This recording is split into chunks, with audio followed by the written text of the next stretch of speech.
Good morning, everybody. My name is Crystal. Welcome to my YouTube channel. I'm here in my flat in Rochester, Kent. Good morning. Alexa, what's the time, please? Good morning, Crystal. The time is 8:01 a.m. Alexa, what's the date today? It's Thursday, the 18th of September. Alexa, what's the weather outlook? Currently, in Rochester it's 17 degrees Celsius with mostly cloudy skies. You can expect more of the same today, with a high of 21 degrees and a low of 14 degrees. Alexa, can you tell me a joke? What did one hat say to the other? You stay here, I'll go on ahead. And Alexa, which celebrities were born on this day? Celebrities born on the 18th of September include James Gandolfini, Alex Warren, Patrick Schwarzenegger, Jason Sudeikis, and John McAfee. So, guys, I want to tell you a bit about yesterday. So yesterday, I went to the post office in Strood, which is just over the Rochester Strood Bridge. So I wanted to go to the post office. Basically, I didn't have any money in my bank I usually top up over the phone or online, but I didn't have any money in my bank to do that. So I went with some money, and I walked across the Rochester Strood Bridge, and I walked into Strood, and I went into the Strood post office. When I walked out of my flat, I walked past the mail cleaner up the road, and not many other people, thank goodness, because I've had so much stress and strain after the past 3-4 weeks. So it wasn't too bad walking into Strood. I got into the post office and it was fairly empty. There wasn't too many people in there. I tried to put money on my electricity card and it failed. And the lady tried 2 or 3 times for me, it failed. I thought, oh my God, I don't want to have to come out again. And I know there's a place in Rochester High Street where you can top up your meter, but I've had trouble in there before. So I really wanted it sorted out there and then. But I thought, right, let's go in Asda. I started ringing British Gas up, who is my energy supplier in Asda, in Strood. And the music was so loud it was deafening. And then people kept getting in my way. So I walked out of Asda with the phone on loudspeaker, and I just ended up in St Nicholas Church grounds in Strood. St Nicholas Church grounds in Strood, I ended up there for safety because I'd actually gone out of Asda, walked past some cars, and a car backfired. It backfired and it sounded like gunshots, and it made me jump out of my skin. So I went and walked into St Nicholas Church and in there, the grounds. I waited and waited and waited. I took a few photographs to put on my Facebook of the church. Waited and waited. Eventually a woman got through to me and she asked me a load of questions and then said, I'll put you through to the right department. You know what it's like. And I got through to the right department. Then a really nice, helpful lady helped me. She immediately gave me a number that I could take to the post office and get my electricity because it was running out. My electricity was running out. It was on about £3. And that's not going to last till Monday. So, it takes me back years, that does, when I was struggling years ago. The things I went through years ago are coming back. I'm getting older and it's annoying me and it's frustrating. So I take this number back to the post office. The lady types the number in. I finally get £20 on my electricity meter. Finally. Breathe a sigh of relief. Go back into Asda, and everything is so damn expensive. And I've got a budget. I've got 22 quid. 22 quid to get 2 or 3 meals and just some bits and pieces, toilet rolls, cat food, and it's gone. It's gone. So there's no luxuries, no bits and just on necessities. My shopping bill came to £21. The only thing that I got was something to read, and that was the Sun newspaper. But I didn't get anything luxurious. I didn't go around the charity shops. I didn't do the cost of living has skyrocketed and gone through the roof. So just basic shopping, 21 quid. I didn't even bother to show it yesterday because you're talking about a box of cat food, toilet rolls. I did get some hot chocolate because I'd run out of tea and coffee as well. I'd run out of everything. I was exhausted. I just came back home. So I went into the post office and I went into Asda and I came straight back home. And I was sore and I was tired and I just came back into my flat. And then I uploaded the video that I'd done in Strood. I uploaded some photographs to Facebook. I was dog tired, my back hurts, my back. I don't drive, I don't have a car.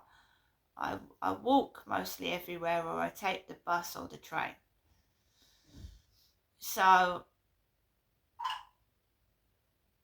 I'm not going to get cross because someone's got a car and can go out in a car. I think it's more healthy to walk, and if I get used to going out for walks again, then that's healthy.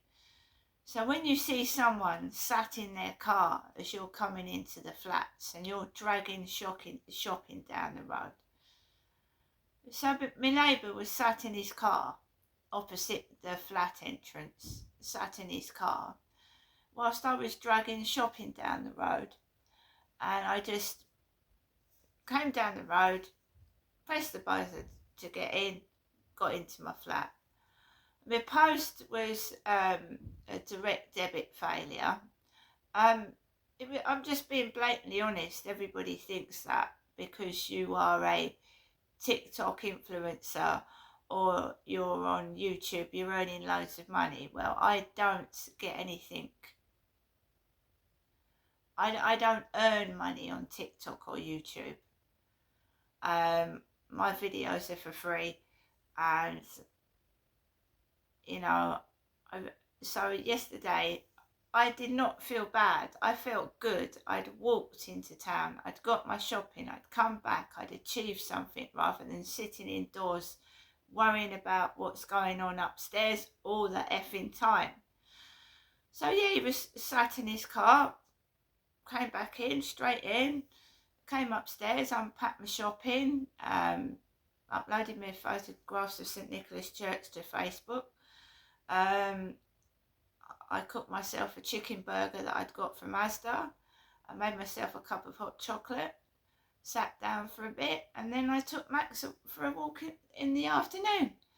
And he was out. He'd gone out when I came in.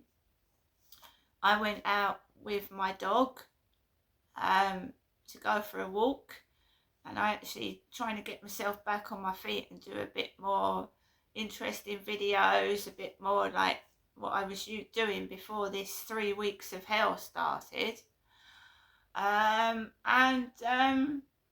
He was back home again. So he's not staying out for long, he's coming straight back, and I can't be myself. I just can't. So basically, I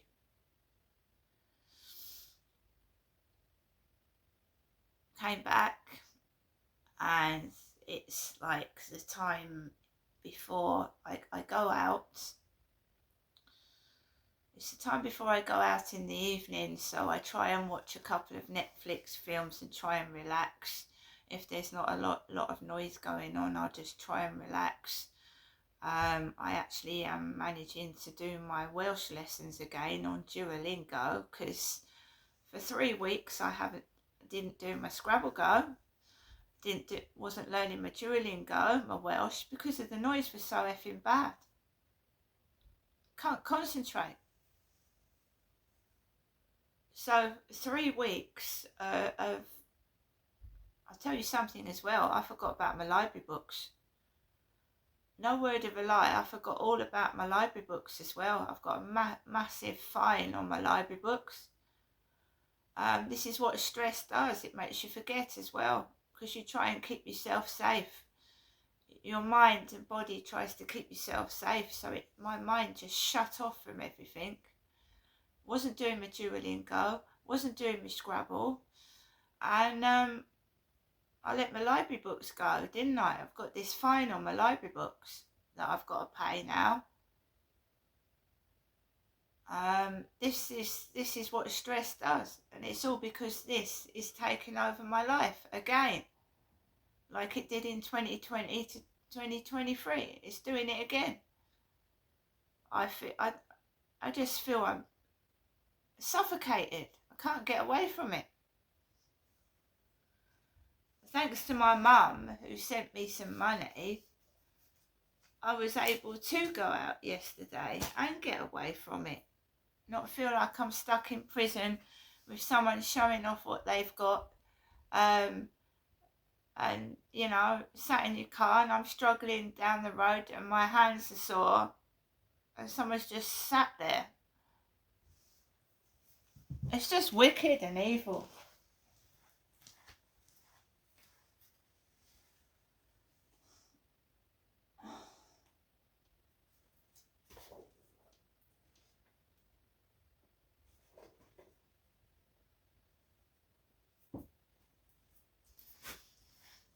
I just feel like I can't do anything. I'll start to do a video, you can hear footsteps banging. It's like, it's terrible. And yesterday wasn't too bad, actually. It wasn't as bad as it could have been. But I just have to keep putting things on loud to block them out. I don't want to hear their footsteps. I don't want to hear them screaming. I don't want to hear it. It's invading my space. I don't like it. Outside, I can understand it because that's outside. But right on top of your head, I can imagine that it's the same for other people who, you see, I wouldn't have taken this flat if I'd have known it was going to be noisy above my head, because I've had it before and it drove me round the bend. But I was so desperate to get out of my other block of flats, I would have taken anything, because they had a mouse problem and it was worse than this. There was a mouse problem. Everywhere I go, they start messing around with the rubbish bins. The old address, they used to just throw their bin bags on the floor and you get nappies all over the floor, babies' nappies and nappy shit. And then when I moved, they sorted the bins out, made them, lockable bins, locked with keys, I think, put keys on them. They changed the bin store completely when I left that block of flats, because the same thing was happening that's happening here. I did enjoy getting out. I struggled though because I haven't been out for a while. I did come back with a bad back, but I did enjoy going out. But I don't know what's going on since I've moved here. I feel like someone's stalking and watching me all the time.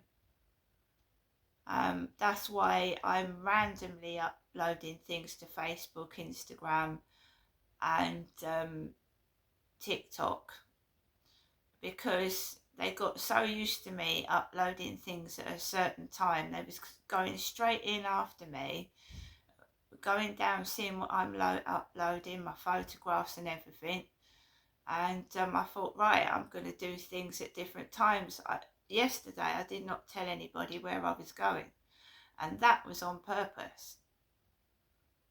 I did not tell anyone where I was going, because as soon as I tell my mum, that's it, the trouble starts. As soon as I post it, it starts. So that's why, to be honest, it was relatively quiet. It could have been a lot worse. And the place where it would have been most busiest would be where Argus is, the cancer research charity shop, the pound shop, because they park all their cars in that car park.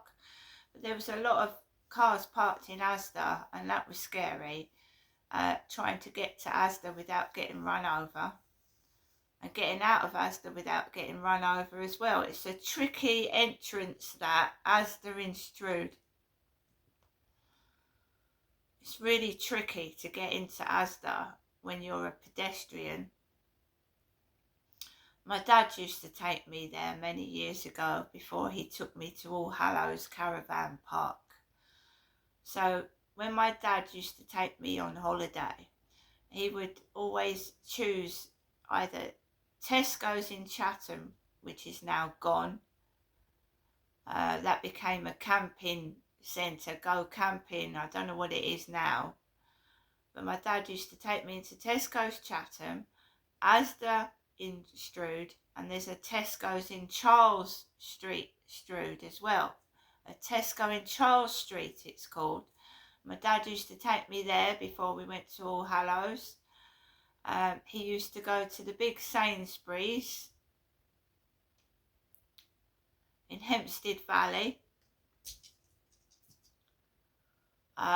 So my dad went into specific shops before he used to take me to holiday parks. And you know these women police officers that call on the phone? Well, when my dad was driving to All Hallows once, he stopped at Morrison's Prince's Park. It's called Morrison's Prince's Park. And this woman rang my dad up while he was driving into Morrison's Prince's Park, and she sounded like one of these female police officers that ring on a private number. She went, "Can I speak to Gareth, please?" Because when my dad was driving, he used to get me to answer the phone. She went, "Can I speak to Gareth, please?" I went, "Pardon?" I said, "Dad, there's someone on the phone asking for Gareth." And he went, and Dad picked up the phone. He went, "Yes, this is Gareth. Oh, it's about your holiday booking."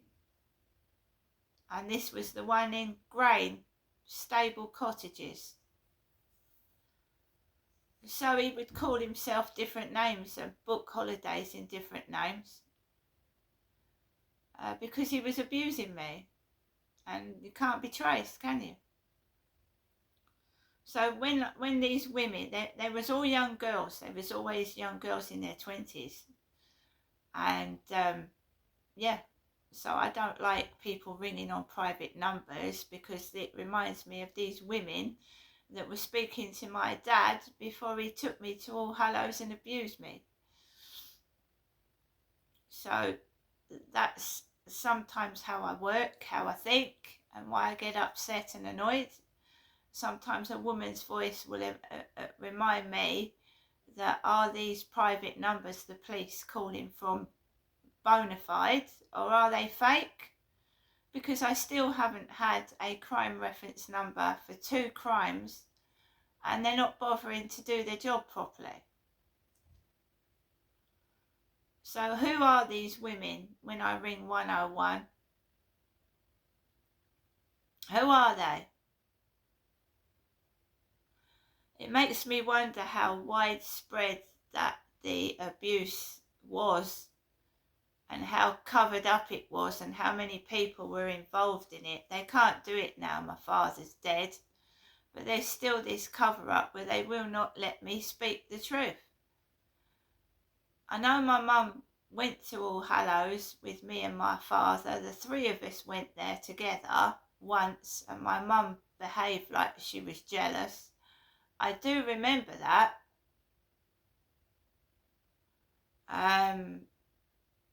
But she shouldn't have been jealous because my father was abusing me at these holiday parks. She shouldn't have been jealous. She should have reported it, what he was doing to me. But my mum hasn't got the mental capacity to think about anyone but herself. I know she says she thinks about me, but she's thinking about her own skin. She's not thinking about what my dad did, of how it affected me all my life since I was a child. She's just thinking of herself. And she's Jennifer. I'm you know, to try and make out that I'm her and she's me is not going to work, because I'm a lot younger than she is. And what's been done to me is not only been crucifying, it's wrong. It's unforgivable what's been done to myself. Covering up shit, pretending I'm my mother to get away with it. It's absolute crap. Making out I'm an old lady. I went into Asda yesterday, right? My mum's got a bald head. Not completely bald, she's got alopecia and grey hair. Full of them in Asda. It makes me feel like I'm an old, and past it. And I've still got a bit of life in me yet. Well, it's never too late to find a person to settle down with. It's never too late. People get married in their 80s. And I'm not having my mother stuff my life up anymore, thank you very much. And I will go out and I will enjoy myself. And if other people don't want to join in, that's their problem, not mine. I'm not going to go around with a miserable... If I want to dance in the street, I'll fucking dance in the street. They're just so fucking miserable.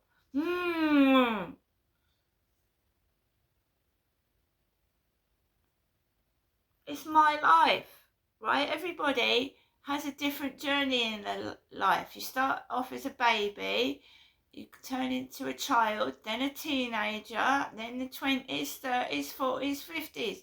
I'm not wasting any more time on these idiots trying to destroy and upset my life because they're covering up some fucking shit. What do you think it was like for me as a child? Do you think it was a bed of roses, being beaten and then carrying on their disgusting behaviour? No one reporting it, not even the fucking school when I told them.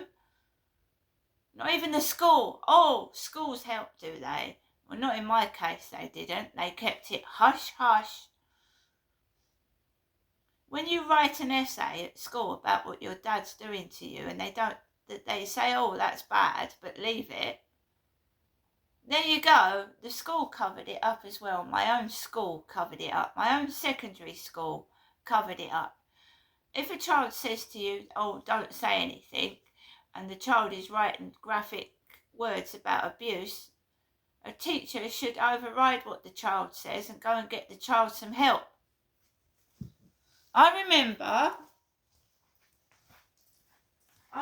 everything. The teachers mocking me, laughing at me. I remember every fucking thing.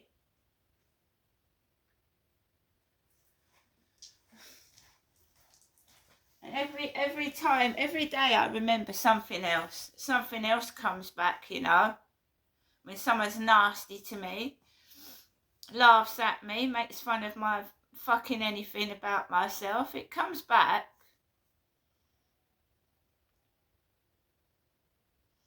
And I'll have a crisis, I'll have a panic attack in the middle of, but I hold myself together. You won't even know I'm having a panic attack because I don't fucking show it. I don't show it.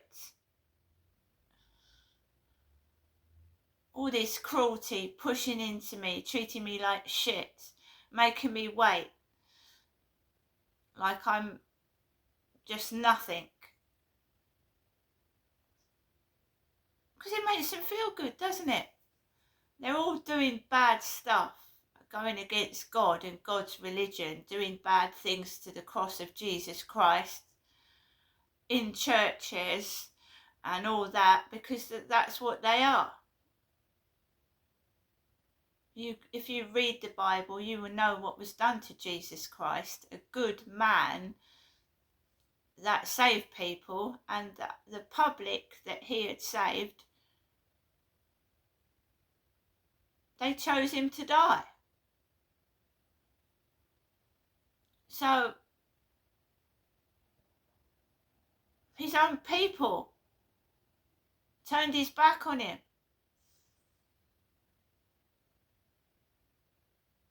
It's crazy. The story of the Bible is, I've watched that film about Jesus Christ, the one where you see everything, every slash, every bit of blood, and the true cruelty of people. The true cruelty, not any cover-ups, how it really would have been, raw. That film with The Passion of Christ, is it? Absolutely. I didn't want to watch it. I watched the whole film from start to finish, and I was absolutely shocked. It was terrible, but I couldn't believe it happened. Grown men slashing a man to bits, making him carry his own cross to his own death, laughing while he's bleeding. I can absolutely see that went on to somebody that they don't want to be saved. They didn't want to be saved. They didn't want him to save the blind, the deaf, and the lame. They didn't want it. They want people to fucking suffer, don't they? They wanted people to suffer. That's what people want, you to suffer. I don't fucking want to suffer. But if I need something and I have to suffer to get it, like I did yesterday, I'll fucking suffer. And I did. Sit in your car and stare at me and laugh.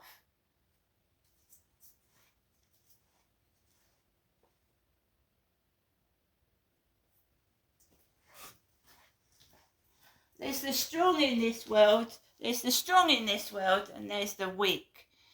And poor people aren't weak. We know how to survive. The rich don't. Because they've never had to suffer. They've never had to crawl to shops when they're ill, because there's no one else to help them. They've always got support, and they've got lots of money to get themselves out of trouble. Poor people are very, very strong. Very strong. As they were in the olden days. So stick your fucking nose up at me. I don't give a shit.